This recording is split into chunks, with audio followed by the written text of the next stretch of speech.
Hi everyone, स्वागत है आप सबका आपके अपने चैनल केयर्स क्लासेस में। आज के इस लेक्चर में हम सब देखेंगे क्लास 12th फिजिक्स, जिसमें इसके पहले वाले लेक्चर में हम सब देखे थे हाइगेंस का तरंग सिद्धांत और हाइगेंस की द्वितीयक तरंगिकाओं का सिद्धांत ना। हाइगेंस ने प्रकाश को किस प्रकृति का माना है? कण प्रकृति या तरंग प्रकृति? तरंग प्रकृति। और तरंग में कौन सा प्रकृति? यांत्रिकी तरंग माना कि वैद्युतचुंबकीय तरंग? यांत्रिकी। और यांत्रिकी में भी कौन सा? अनुप्रस्थ को अंदैर्ध्य को माना ना। तो आज हम बात करते हैं कि इनकी सफलताएं, इनकी सिद्धांत की सफलताएं क्या है और इनकी सिद्धांत की विफलताएं क्या है। तो आप हेडिंग लगाना, हाइगेंस की द्वितीयक तरंगिकाओं के सिद्धांत की सफलताएं। तो हम सीधा क्यों लिखते हैं? सफलताएं। सफलताएं में क्या है तो लिखो इसमें हाइगेंस के द्वितीयक तरंगिकाओं के, हाइगेंस के द्वितीयक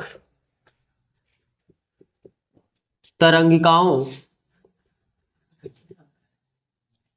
के सिद्धांत का प्रयोग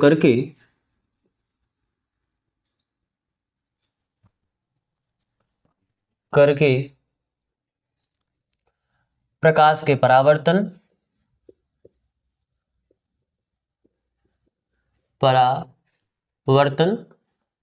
अपवर्तन,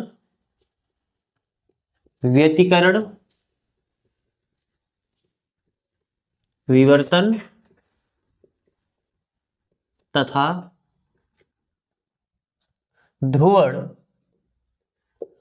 जैसी प्रकाशिक घटनाओं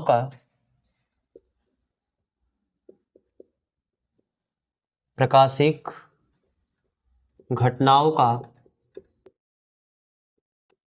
व्याख्या किया जा सकता है।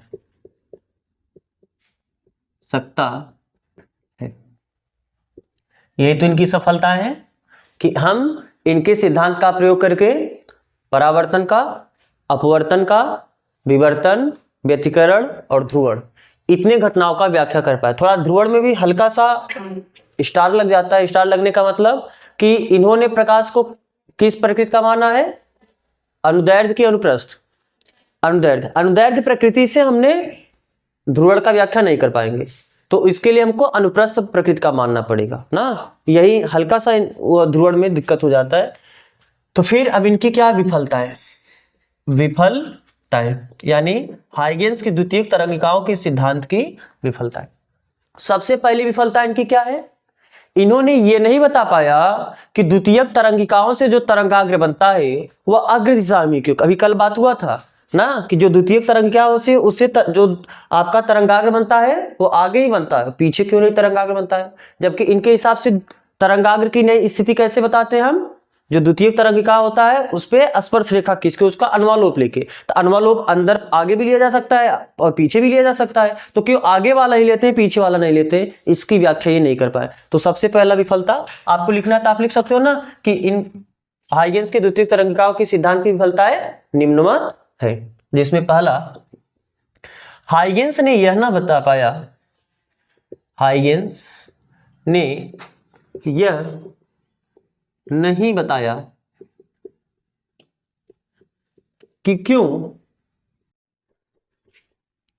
द्वितीयक तरंगिकाओं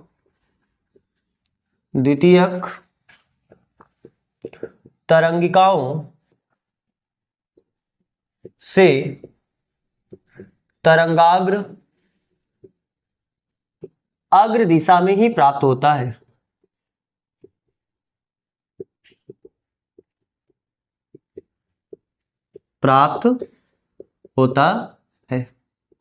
पश्चिम दिशा में क्यों नहीं? पश्चिम दिशा में नहीं। ठीक। दूसरा, इन्होंने प्रकाश को अंदैर्ध्य माना जिससे ध्रुवण की व्याख्या नहीं हो सकी। बाद में प्रकाश को जब अनुप्रस्थ प्रकृति का माने तब जाके ध्रुवण का व्याख्या हो पाया। इनके अनुसार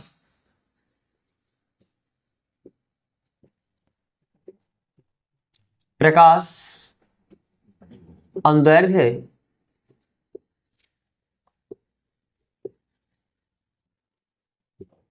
जिससे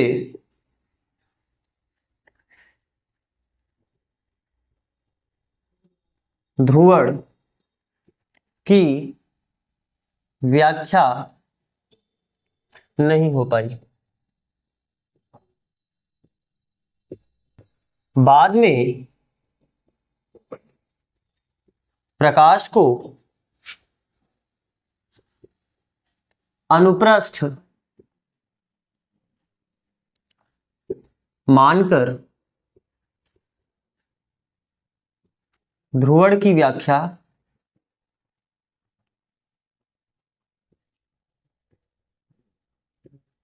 की जा सकी। इसमें कोई यह नहीं कंप्लेन किया कि अगर इनके हिसाब से ध्रुवण का व्याख्या नहीं हो पाया तो इनकी सफलताओं में आपने ध्रुवण को क्यों लिखा है, क्यों पूरा नहीं कर पाए। मतलब हम यहां पर ध्रुवण इनकी सफलता में इसलिए लिखे हैं क्योंकि ध्रुवण की व्याख्या प्रकाश को तरंग मानकर ही किया जा सका है। ध्रुवण क्या व्याख्या, अनुप्रस्थ, अनुप्रस्थ भी तो एक अनुप्रस्थ मान लिया, अनुप्रस्थ की मतलब तरंग ही तो है, तो इसलिए लिखे क्योंकि इन्होंने प्रकाश को तरंग माना है और इसके पहले जो न्यूटन थे उनका कणिकावाद सिद्धांत प्रकाश को कण माना गया था। तो इनकी सफलता में इसलिए लिखे क्योंकि इन्होंने प्रकाश तरंग माना और ध्रुवण का व्याख्या करने के लिए प्रकाश को तरंग ही मानना पड़ेगा, वो अलग बात है, अनुप्रस्थ तरंग मानना पड़ेगा। और विफलता में इसलिए कि और ज्यादा एक्सप्लेन करके लिखा गया है। ठीक है, चलो तीसरा विफलता इनका क्या है, अभी आपको आगे पढ़ना है प्रकाश वैद्युत प्रभाव, फोटो इलेक्ट्रिक इफेक्ट, और एक पढ़ना है कॉम्पटन प्रभाव ना। तो इन दोनों की व्याख्या करने के लिए प्रकाश को कण मानना पड़ेगा, कण प्रकृति का, जबकि इन्होंने प्रकाश को क्या माना है, तरंग प्रकृति का। तो इनका विफलता ये हुआ कि इनके प्रकृति के, इनके सिद्धांत का प्रयोग करके हम प्रकाश वैद्युत प्रभाव और कॉम्पटन प्रभाव की व्याख्या नहीं कर सकते। तो आप ये लिख लो, इनके सिद्धांत का प्रयोग करके, इनके सिद्धांत का प्रयोग करके प्रकाश वैद्युत प्रभाव, प्रकाश वैद्युत प्रभाव तथा कॉम्पटन प्रभाव, आपके सिलेबस में कॉम्पटन प्रभाव नहीं है, कॉम्पटन इफेक्ट इसे बोलते हैं, कॉम्पटन प्रभाव की व्याख्या नहीं की जा सकी। कॉम्पटन प्रभाव की व्याख्या नहीं की जा सकी। तो तीन विफलता इनका काफी है। तो बस अब चलो हम देखते हैं कि प्रकाश इनके सिद्धांत का प्रयोग करके हम परावर्तन और अपवर्तन की व्याख्या कैसे करेंगे। ये आपको सिलेबस में पढ़ना है ना, कि इनके सिद्धांत का प्रयोग करके प्रकाश के परावर्तन की व्याख्या और प्रकाश के अपवर्तन की व्याख्या। आप नया हेडिंग लगाइए, हाइगेंस के द्वितीयक तरंगिकाओं के सिद्धांत का प्रयोग करके प्रकाश परावर्तन की व्याख्या।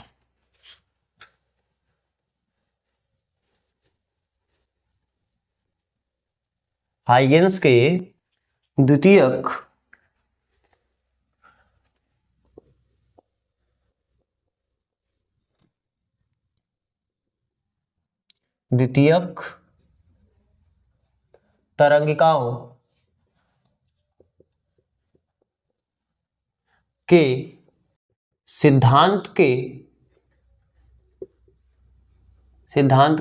के सिद्धांत का प्रयोग करके प्रकाश परावर्तन की व्याख्या।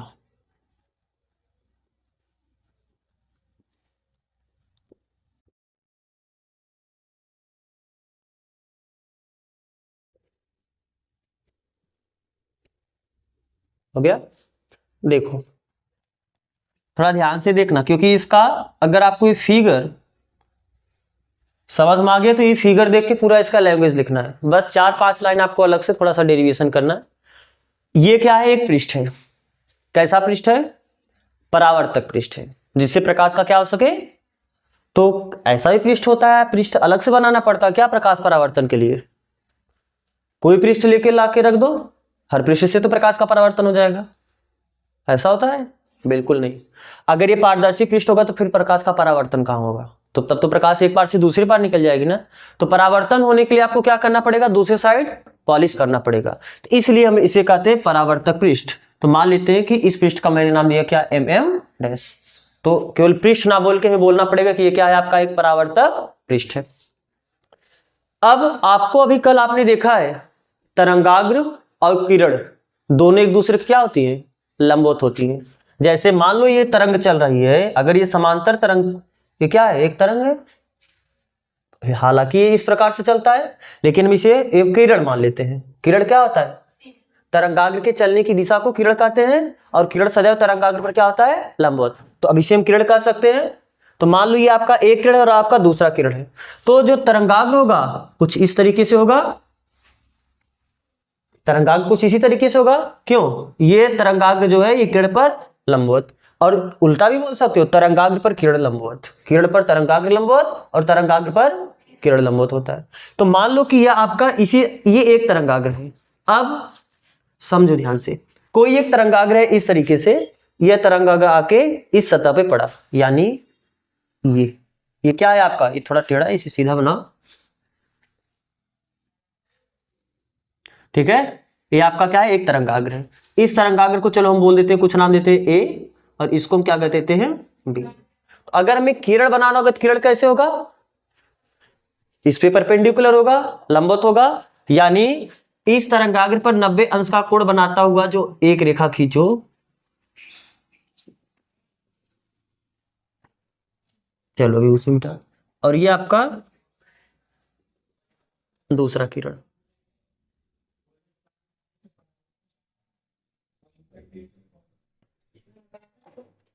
ठीक। ये क्या है? इस पे लंबवत है, और ये क्या है? इस पे लंबवत है। तो ये आपका किरण है, ये दोनों क्या है? और ये क्या है? तरंगाग्र। तो मान लो कोई एक तरंगाग्र AB, चित्रानुसार ये जो आपका परावर्तक पृष्ठ है MM डैश, इस पे आके क्या हुआ? आपतित हुआ। और मान लेते हैं कितने कोण पर आके आपतित हुआ? पृष्ठ से I कोण बनाते हुए आपतित हुआ, ठीक। अब आपको पता है कि किरण तो आगे ही चलता रहेगा, यानी ये तरंगाग्र धीरे धीरे धीरे धीरे क्या होता? आगे बढ़ता रहेगा। अब जैसे इस तरंगाग्र का यह बिंदु आके इस तल पे पड़ा, तो यहां से फिर आपको कल इनका द्वितीयक तरंगिका का सिद्धांत पढ़े हो कि तरंगाग्र पर स्थित सभी कण एक नए तरंग स्रोत का कार्य करता है, जिससे फिर किरणें उत्सर्जित होकर माध्यम में उसी चाल से, यानी प्राथमिक तरंगों के चाल से ही क्या होती है? आगे बढ़ती है। तो यहां से फिर से तरंगे सभी दिशाओं में निकलना स्टार्ट करेगा, क्योंकि ये एक बिंदु स्रोत का कार्य करेगा। अरे ये बिंदु तरंगाग्र पर ही तो स्थित है, तो तरंगाग्र पर स्थित सभी कण एक नए स्रोत का कार्य करता है, तो इससे प्रकाश सभी दिशाओं में, अब नीचे तो नहीं जाएगी, परावर्तन होना है तो जाएगी कहां पर? ऊपर ही। तो तरंगाग्र निकल के सभी दिशाओं में जाएगी। अब फिर जैसे जैसे ये तरंगाग्र आगे बढ़ेगा तो क्या ये कण यहां पर पहुंचेगा, फिर ये कण यहां पर पहुंचेगा, फिर ये यहां पर पहुंचेगा, फिर ये यहां पर पहुंचेगा, फिर ये यहां पर पहुंचेगा। फिर एक टाइम ऐसा आएगा जब ये जो B है ये भी आगे चलता चलता इस पे पहुंचेगा कि नहीं पहुंचेगा? बोलो। और अब जितने टाइम में यह B यहां पर पहुंचा, क्या उसके पहले ये वाला यहां पर पहुंचा होगा? ऐसे पहुंच के हर जगह से तरंगे निकले होंगे। बात समझ में आ रहा है ना? मान लेते हैं कि इसको कह देते हैं चलो B डैश, या इसे A बोले हैं, चलो हम इसे क्या कह देते हैं? A dash. अब जैसे यहां का कण यानी ये यहां पर पहुंचेगा, तो यहां से फिर द्वितीयक तरंगिकाएं निकलेंगी कि नहीं निकलेंगी? अरे ये भी तो एक नए कण का भाग कार्य करेगा, नए स्रोत की भांति कार्य करेगा, यहां से तो प्रकाश निकलेगा। तो एक प्रकाश यहां से चला, और क्या यहां से भी प्रकाश?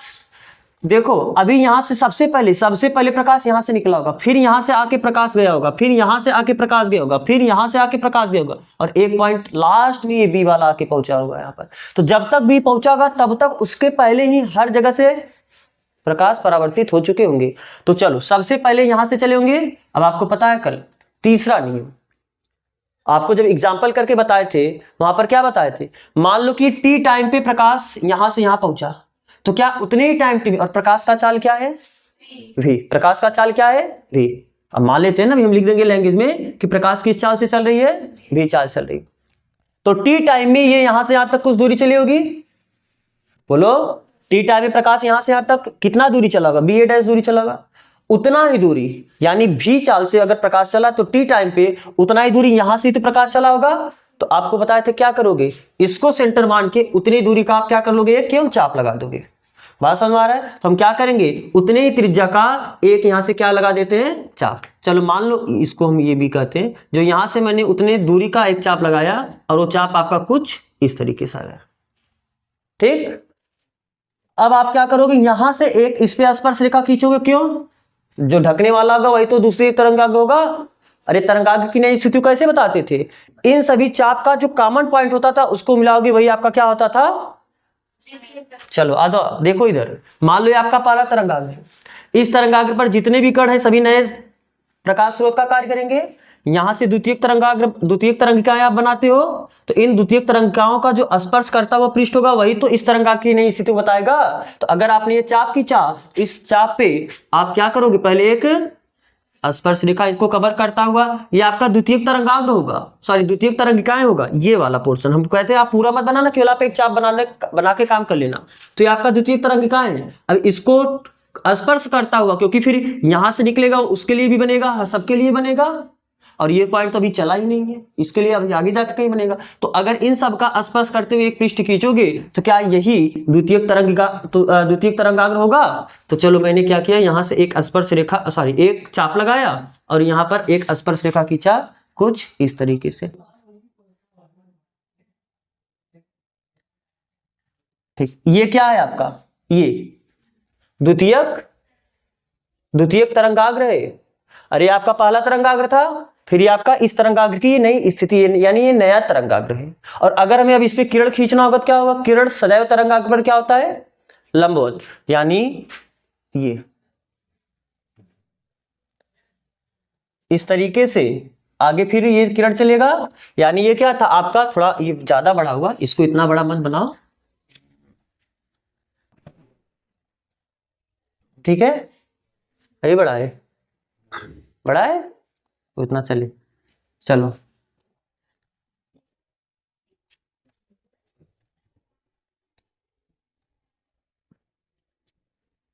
चलो देखो, तो हम क्या करेंगे, यहां से एक चाप लगाएंगे और जो ये चाप का स्पर्श रेखा आएगा इसी से हम क्या करेंगे, आपका द्वितीयक तरंगाग्र होगा और यहां से हम एक किरण खींचते हैं, और किरण क्या होगा, इस तरंगाग्र पर क्या होगा, परपेंडिकुलर होगा।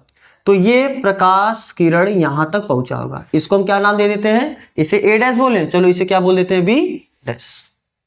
तो ये फिगर समझ में आया है ना। फिर से एक बार देख लो, ये आपका ए बी क्या है, ये ए बी, ये आपका तरंगाग्र है जो कि पृष्ठ एम एम डैश पे क्या हुआ, आके आपतित हुआ, पृष्ठ से कितना कोण बनाते हुए, आई कोण बनाते हुए। क्योंकि इस तरंगाग्र पर स्थित सभी कण एक नए स्रोत का कार्य करेगा। जैसे जैसे ये तरंगाग्र आगे बढ़ता रहेगा, तरंगाग्र पर स्थित सभी कण इस पृष्ठ को क्या करेगा, इस पृष्ठ से टकराएगा, और जब पृष्ठ से टकराएगा तो वहां से परावर्तित किरणें निकलेंगी। तो जितने समय में तरंगाग्र, ये जो तरंगाग्र है, इस तरंगाग्र का बिंदु बी चल के ए डैश पर पहुंचेगा, उतने ही समय में बिंदु ए से तरंगाग्र आगे बढ़ रहा होगा। ध्यान से देखना, बिंदु ए से किरण आगे बढ़ रहा है, बिंदु ए से किरण आगे बढ़ रहा है, और ये भी अभी आगे बढ़ रहा है। यहाँ पर ये परावर्तित होकर आगे बढ़ रहा है, और ये परावर्तित नहीं हुई, ये तो अभी आगे ही आ रहा है। तो ध्यान से देखना, यहाँ पर यहाँ जैसे ये पहुंचा, यहाँ से तरंग निकलना स्टार्ट हुआ, यानी किरण चलना स्टार्ट हुआ, और यहां से भी आगे बढ़ रहा है, ये आगे चला, ये भी आगे बढ़ा, ये आगे चला, ये भी आगे बढ़ा, ये आगे चला, जब तक ये पहुंच के यहां आया होगा उतने ही टाइम में ये पहुंच के यहां गया होगा। दोनों दूरियां क्या होंगी, बराबर होंगी, क्योंकि ये दूरी क्या होगा, चाल v इंटू टी, चाल आपने v माना है, समय हम टी मान लेते, टी टाइम पे यहां से पहुंचा, तो दूरी बराबर चाल गुणे समय। तो इसका दूरी बताओ, चाल तो v है और कितने समय पहुंचा है, t समय में, तो इसका दूरी vt हुआ, और उतने ही टाइम में ये भी तो यहां से यहां पहुंचा है। अरे जितने टाइम ये यहां से यहां तक पहुंचा था उतने टाइम में भी ये यहां से यहां तक पहुंचा है, तो यानी समय तो सेम हुआ, चाल तो सभी एक ही चाल से चलेंगी। तो जब चाल समान समय समान, तो क्या इनका दूरी भी समान, यानी जितना दूरी ये होगा उतना ही दूरी क्या होगा, ये होगा, यानी ए बी डैश ये बराबर होगा बी ए डैश के, बोल सकते हो ना। और ये आपका क्या है, परावर्तित, ये आपका आपतित तरंगाग्र है और ये आपका परावर्तित तरंगाग्र। मान लेते हैं जो परावर्तित तरंगाग्र है यह पृष्ठ के साथ कितना कोण बनाता है, आर कोण बनाता है। ठीक है, तो पहले आओ इतने बात को हम लोग यहां पर मेंशन करते हैं, लिख लेते हैं। तो लिखो, माना एक समतल परावर्तक पृष्ठ, समतल परावर्तक पृष्ठ क्या है? एम एम डैश है, जिस पर चित्रानुसार एक समतल तरंगाग्र, समतल तरंगाग्र, और समतल तरंगाग्र का नाम क्या है? A B. ये तो आपका तरंगाग्र है ना, समतल तरंगाग्र ए बी पृष्ठ से आई कोण पर आपतित होती है, आपतित होती है। अब देखो, यह पृष्ठ आके आपतित हुआ, क्योंकि इस पृष्ठ पर जितने भी कण एक नए तरंग स्रोत का कार्य करेगा। पृष्ठ पर स्थित और या तरंगाग्र पर स्थित, तरंगाग्र पर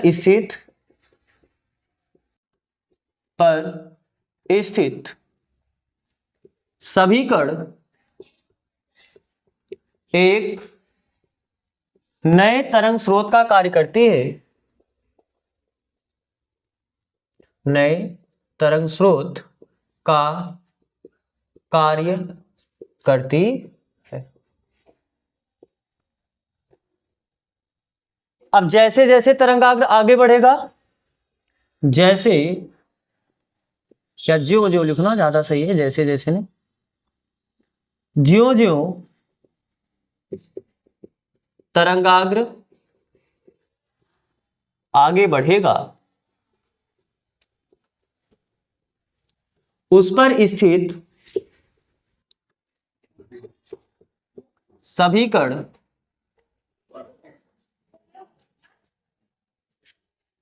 पृष्ठ ए डैश,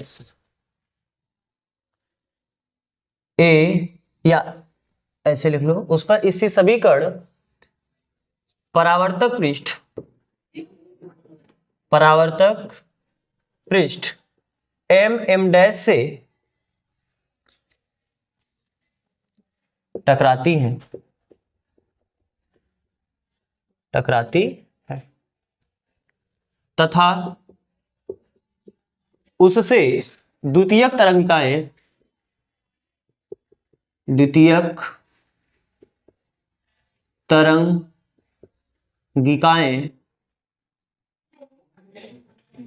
निकलकर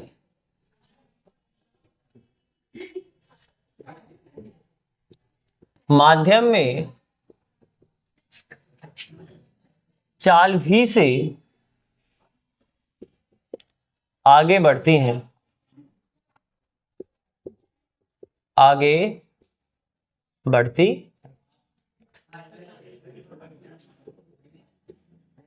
जितने समय टी में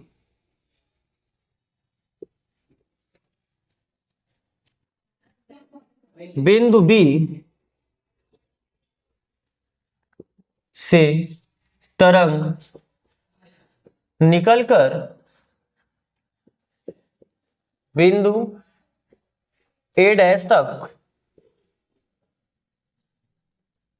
पहुंचती हैं, उतने ही समय टी में परावर्तित किरण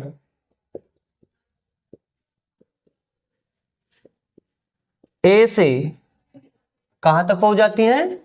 बी डैश तक, बी डैश तक पहुंच जाती है।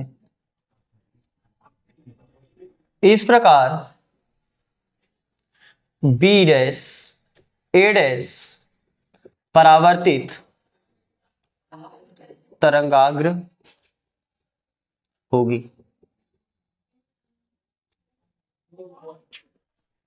माना परावर्तित तरंगाग्र, परावर्तित तरंगाग्र पृष्ठ के साथ आर कोण बनाती है,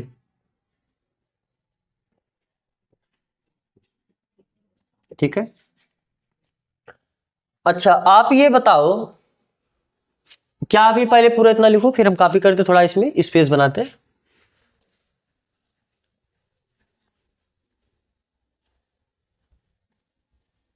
ध्यान से ये देखो, क्योंकि आपको पता है हम यहां पर क्या करते हैं, मान लो एक अभिलंब खींच देते हैं, इस अभिलंब को हम क्या बोल देते हैं, एम। और यहां पर हम एक अभिलंब खींचते हैं, इस अभिलंब को हम क्या बोल देते हैं, एन। तो ये ए डैश है तो ये ए डैश एन हुआ, और ये एम है तो ये अभिलंब क्या हुआ, एम हुआ। आपको ये पता होगा कि जब दो रेखाएं एक दूसरे पे लंबवत होती हैं, अगर ये कोण थीटा होता है तो ये दूसरा कोण क्या होता है, 90 माइनस थीटा। तो बताओ क्या ये अभिलंब इस पृष्ठ पे लंबवत होगी, तो अगर ये कोण आई था तो ये कोण कितना होगा, 90 माइनस आई। बोलो, बोल सकते हो ना ये चीज। और अगर ये और ये एक दूसरे के लंबवत हैं, यानी क्योंकि आपको पता है कि ये तरंगाग्र है ए बी और ये किरण तरंगाग्र पर लंबवत होती है, तो तरंगाग्र के साथ किरण का ये पूरा कोण कितना हुआ, 90। अगर ये 90 माइनस आई है तो ये कितना आ जाएगा, आई। अरे अगर एक कोण थीटा दूसरा 90 माइनस थीटा, आप उल्टा भी तो सोच सकते हो, एक 90 माइनस थीटा दूसरा क्या हो जाएगा, थीटा। अगर ये 90 माइनस आई है तो ये फिर क्या हो जाएगा, आई। और इधर आओ, अगर ये आर है तो फिर ये कितना हो जाएगा, 90 माइनस आर, और फिर ये कितना हो जाएगा, आर। क्योंकि तरंगाग्र किरण एक दूसरे क्या होता है, लंबवत। तो जब दो रेखा एक दूसरे पर लंबवत होता है तो अगर एक कोण 90 माइनस थीटा फिर दूसरा क्या हो जाता है, थीटा। और अगर एक थीटा होता है दूसरा क्या होता है, 90 माइनस थीटा। बोल सकते हो ऐसा, ठीक है।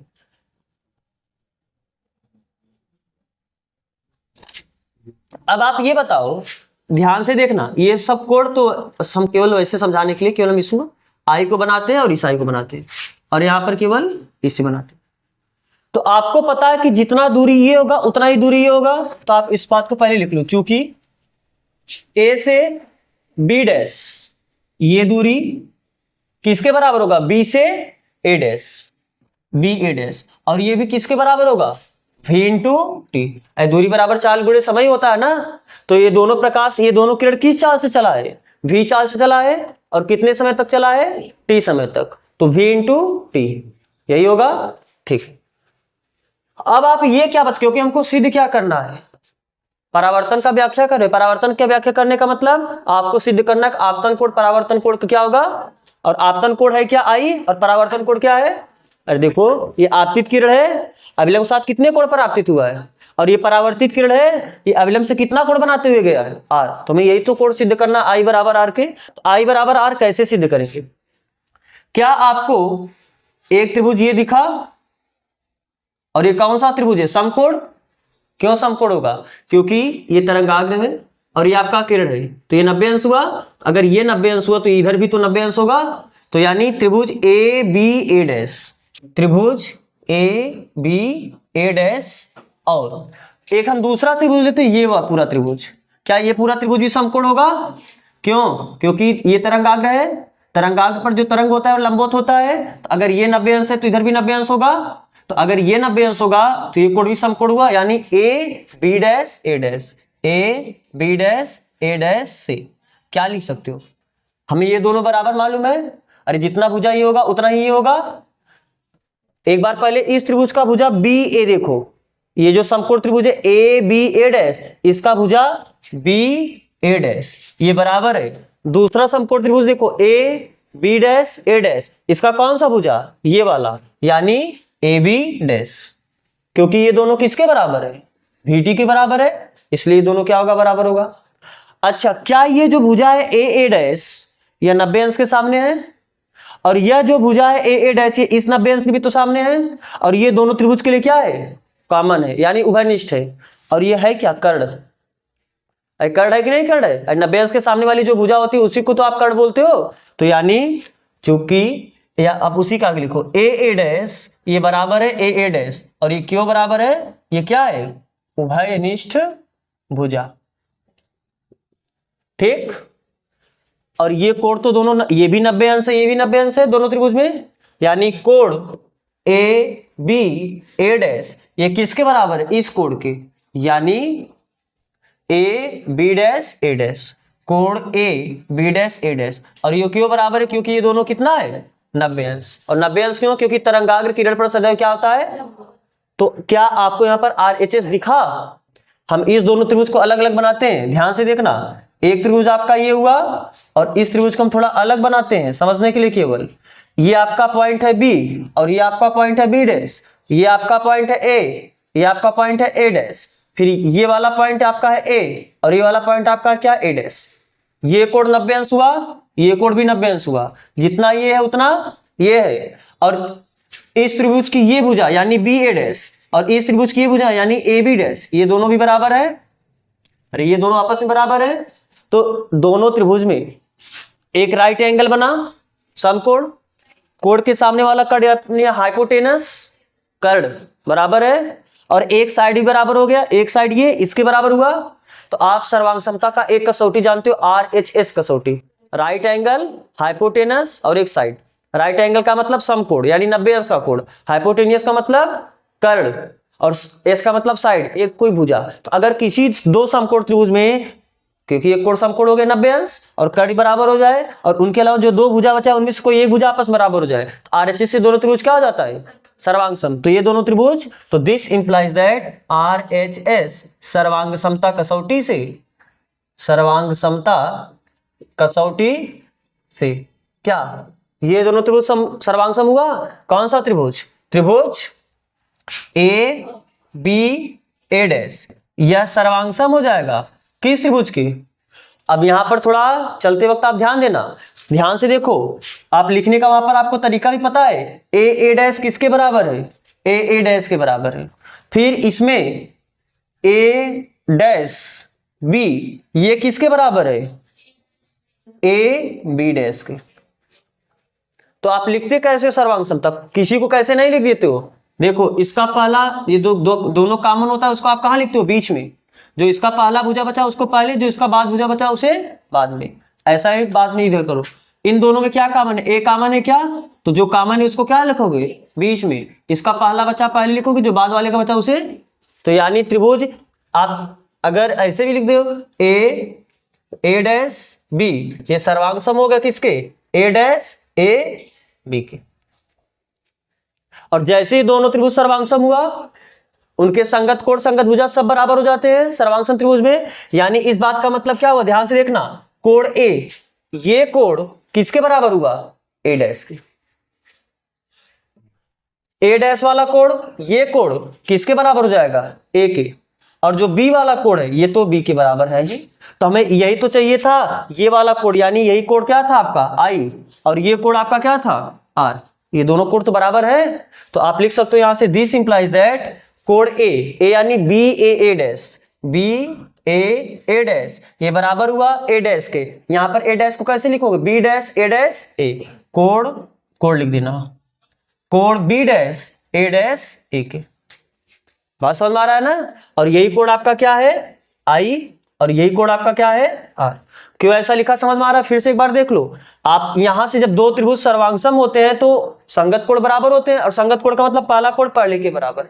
यानी ये जो ए वाला कोण है, तो इस कोण को हम कैसे लिख सकते हैं? बी ए डैश ही तो लिख सकते हैं। ये लिखा बी ए डैश, और ये ए डैश यानी ये कोण। लेकिन इस कोण को लिखना होगा कैसे लिखोगे? बी डैश ए। ये ए है, ये वाला पॉइंट यहां पर लिखे हैं, तो बी डैश ए। और इस कोण को आपने क्या बोला है? आई, और इस कोण को आपने क्या बोला है? आर। तो ये दोनों कोण बराबर हो गया। तो देखो कोण आई बराबर हो गए कोण आर के। यही तो परावर्तन का नियम है। तो मैंने परावर्तन के नियम का व्याख्या किस सिद्धांत के आधार पर किया? हाइगेंस के द्वितीयक तरंगिकाओं के सिद्धांत का प्रयोग करके। तो अब यहां पर आप क्या लिखोगे कि दिस इंप्लाइज दैट आपतन कोण ये किसके बराबर हुआ? आपतन कोण ये बराबर हुआ परावर्तन कोण। और यही क्या है? परावर्तन का नियम है। अच्छा, परावर्तन का दूसरा भी नियम है, आपतित किरण, अपवर्तित किरण तथा अविलंब तीनों एक ही तल पे स्थित होता है। तो ध्यान से देखो, इसको भी आप देख लो। ये जो आपका आपतित तरंगाग्र है और ये जो आपका परावर्तित तरंगाग्र है, और जो आपने अविलंब खींचा है, तीनों क्या इसी कागज तल पर स्थित है कि नहीं है? तो आपतित जो तरंगाग्र इसी के लंबवत तो आपतित किरण है, और अपवर्तित जो तरंगाग्र है ये भी तो इसी के लंबवत है। तो अगर आपतित तरंगाग्र इस तल में है तो इस पे जो किरण होगा वो भी इसी तल में होगा। अपवर्तित तरंगाग्र इसी कागज तल पे है तो इस पे जो किरण होगा वो भी तो इसी तल पे होगा। सॉरी, परावर्तित जो तरंगाग्र वो भी उसी तल पे होगा। तो अगर आपतित तरंगाग्र, अपवर्तित तरंगाग्र, परावर्तित तरंगाग्र और अभिलंब तीनों एक ही तल पे है तो आपतित किरण, परावर्तित किरण तथा इन पे खींचा गया अभिलंब भी तीनों एक ही तल पे होगा। ये आपका परावर्तन का कौन सा नियम है? पहला। और ये तो फिलहाल ये दूसरा नियम था। तो आप लिख सकते हो कि जो कि, पहले बता दो, जो कि परावर्तन का कौन सा नियम है? परावर्तन का दूसरा नियम है। अब पैरा चेंज करके आप ये बात लिख लो, चूंकि आपतित तरंगाग्र, आपतित तरंगाग्र, परावर्तित तरंगाग्र तथा अभिलंब तीनों कागज के तल या तीनों एक ही तल, और कोष्ठक में आप लिख सकते हो कागज तल पर,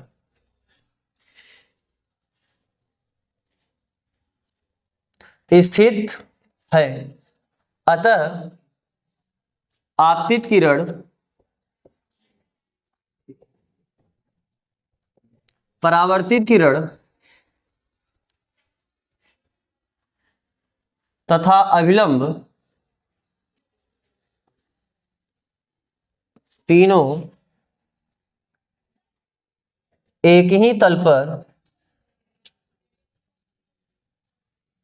स्थित होगा। ये आपका कौन सा नियम है? पहला नियम है। तो इनके द्वितीयक तरंगिकाओं का प्रयोग करके आपने दोनों नियम को सिद्ध किया। ठीक है, तो चलो अब इसका जो अपवर्तन का व्याख्या है उसको हम अगले लेक्चर में करेंगे। तो फिर आज यहीं तक करते हैं। तो यहां तक जुड़ने के लिए आप सबका बहुत बहुत धन्यवाद।